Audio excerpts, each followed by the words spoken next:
নমস্কার বন্ধুরা, সবাই কেমন আছো? আশা করছি অনেক ভালো আছো। আমিও কিন্তু অনেক ভালো আছি। আর আজকে আমি তোমাদের সাথে শেয়ার করব যে তালের সেদ্ধ পিঠে বানানোর রেসিপি। তো শুনেই বুঝতে পারছো যে এটা অনেকই সুন্দর হতে চলেছে আর একটু ইউনিক টাইপের হতে চলেছে।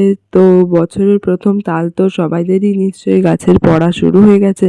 তো যাও গুড়িয়ে এনে অবশ্যই কিন্তু এই তালের পিঠেটা করে দেখো, অসম্ভব সুন্দর খেতে লাগে। আর সত্যি বলতে এটা একদম পারফেক্টভাবে করতে পারলে তো খুবই সুন্দর। আর এখানে কিন্তু পিঠেটা আমার দিদা করছিল, আর কীভাবে করছিল আমি জেনে নিচ্ছিলাম, তারপরে তোমাদের বলবো বলে।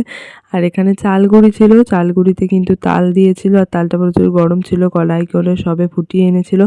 তারপর তালটা দিয়ে এটাকে মাখিয়ে নিচ্ছিল খুব ভালো করে আস্তে আস্তে। আর খুব একটা বেশি কিন্তু এ করে মাখালে হবে না, মানে সাদা সাদা রেখে মাখালে হবে না, তালটা যেন থাকে। তারপর ওই মাখানোটাকে নিয়ে ওটাকে ভালো করে অনেকক্ষণ ধরে থেঁচতে হবে। অনেকক্ষণ ধরে থেঁচলে তবে কি বলতো, ওটা শক্ত হবে আর পিঠের যে ডো হয় সেটা তৈরি হবে। তারপর কিন্তু এখানে দেখো পিঠের এটা ছোট ছোট করে লেচির মতো কেটে নিয়েছি। লুচির যে লেচি হয় তার থেকেও একটু ছোট করে কেটে নিতে হবে। তো তারপরে এইটাকে দেখো ঠিক কত সুন্দর করে আস্তে আস্তে হাতে একটু একটু চাল গুঁড়ো নিয়ে ওরকম করে করে করতে হবে।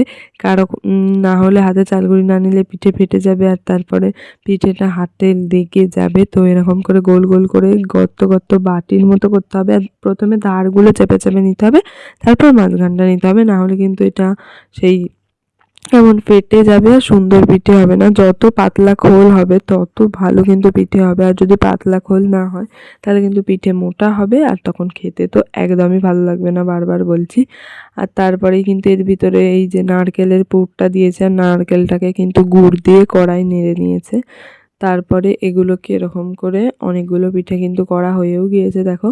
এটা সবগুলো কমপ্লিট করে তারপরে এগুলোকে সেদ্ধ করতে বসাতে হবে। আর তার জন্য এখানে আমার দিদা করেই যাচ্ছিল পিঠে। আর তারপর একইভাবে কিন্তু সবগুলোকে করছিল। এরপরে এগুলোকে নিয়ে শুধু গরম জলে সেদ্ধ করে নিলেই হবে। এটা সেদ্ধ করে নিলেই তৈরি হয়ে যাবে সুন্দর স্বাদের তালের পিঠে। তো তোমরা অবশ্যই এটা একবার বাড়িতে ট্রাই করে দেখতে পারো। আজকের মতো এতটাই থাক, বা